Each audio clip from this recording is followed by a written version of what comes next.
Да кажа само, че не харесвам този кадър, защото по принцип не харесвам такива кадри от високо, но тя държеше на него, с жена не се спори и аз казах окей. Да, защото предлагаме малко по-различен ъгъл. И този път в книги под завивките стартираме, даваме началото на една нова рубрика, тъй като, както знаете, обещахме ви да бъдем малко по-сериозни, да пускаме по-често видеа, но за жалост понякога времето е кът. Затова ще ви запознаваме с книгите, които четем в момента. Без да навлизаме в разни детайли за тях. Да, в рубриката Bad Reads. Сещате се, Good Reads, с книги под завивките. Good, много оригинално от наша страна. Така че ще ви разказваме за книгите, които седят в момента на нощното ни шкафче и малко или много заспиваме с тях, защото четем най-вече преди да си легнем да спим. Да, без да задълбаваме в тях, както правим в нормалните бораве, за които нямаме време. Само се оплаквам. Факт. Имам много важен въпрос за теб. Тези движения от Крис Хемсуърт ли ги научи? Уважаеми дами и господа, Темс много харесва почките на Крис Хемсуърт.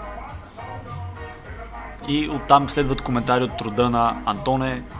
Що не потренираш малко за корем, малко за ръце? И Антон казва не. Вместо това искам да ям дюнери. А реално няма как скоро да получиш почки или ръце като Крис Хемсуърт, но това, което мога да ти предложи са малко Крис Хемсуърт тайп танци.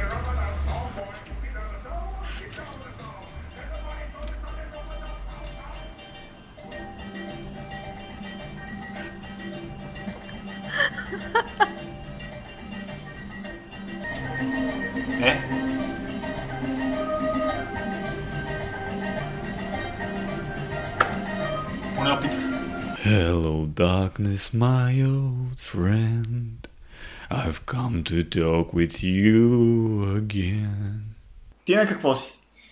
Аз в момента дочитам Леонардо да Винчи на Уолтър Айзаксън, едно страхотно издание на Софтпрес. Уолтър Айзаксън е автора на биографиите на Стив Джобс и Айнщайн, така че тези от вас, които са ги чели, най-вероятно знаят какво да очакват.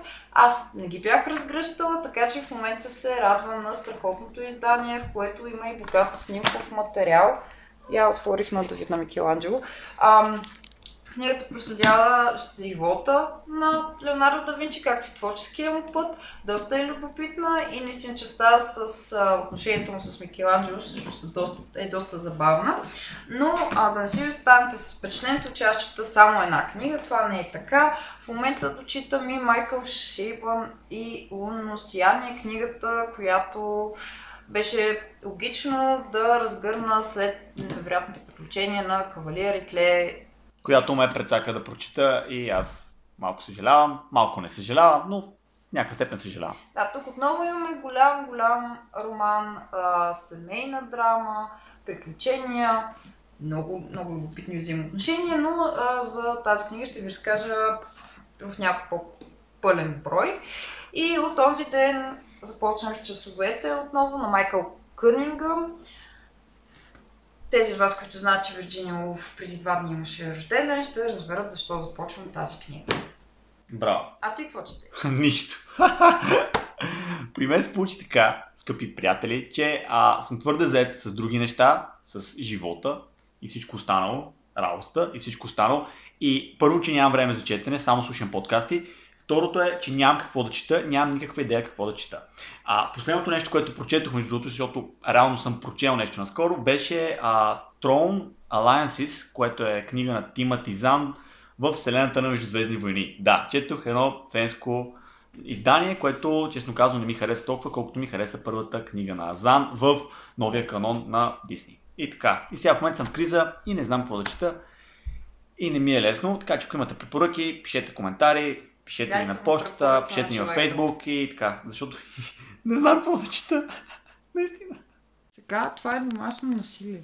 Това не е домашно насилие. Каза ми, че има паяк и искаш да убия паяка. Мисъл, Томас. Да, но преди малко ме заплаши с бразвата. Томас. И котката ми искаш да убиеш. Котката е доста радостна от факта, че държа брадва. Правят рицар. Остави ми котката ми. Мисля, че стана с брадвичката. Защо държиш на прахосмукачката, не мога да разбера? Защото сега ще падне на леглото ми. Аз мисля, че ще го оцеля. Добре, хайде, ще вземем по слухачките. Томас, хайде. Влезе в кадър. Много държи да си в кадър, нали? Изящи цветето. Купих лалета на уважаемата любима Темс и Томас реши, че трябва да ги яде. Така че, ако не знаехте, котките ядат цветя. И бутат вази. Аз искам да споделя, че най-накрая имам какво да чета. Посетихме една книжалица в търсене на нов том на Батман от Том Кинг. Не намерихме Батман от Том Кинг, но за да не си тръгна с празни ръце, реших, че най-накрая е дошъл момента да дам шанс на Sandman на Нил Гейман. Мисля, че много хора са наясно с това кой е Нил Гейман като писател, но може би не чак толкова хора са запознати с неговото комиксово творчество и ето тук що го отворих. Това е първият том на Sandman.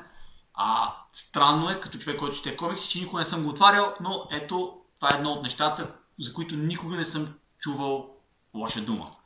И нямам никакво търпение да го разгърна и да почна чета. Какво? Графична новела. Няма да чета книга, ще чета графична новела. Да. Няма да се разберем с тия кадри от високо. Хич не ми харесва.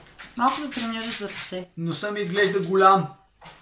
Погледни, той си голям по принцип, сега изглежда огромен. Но това беше от нас този път. Да, когато не можем да правим нормален брой, ще ви показваме някакви други неща. Тома ще мялка наоколо. И животът ще върви.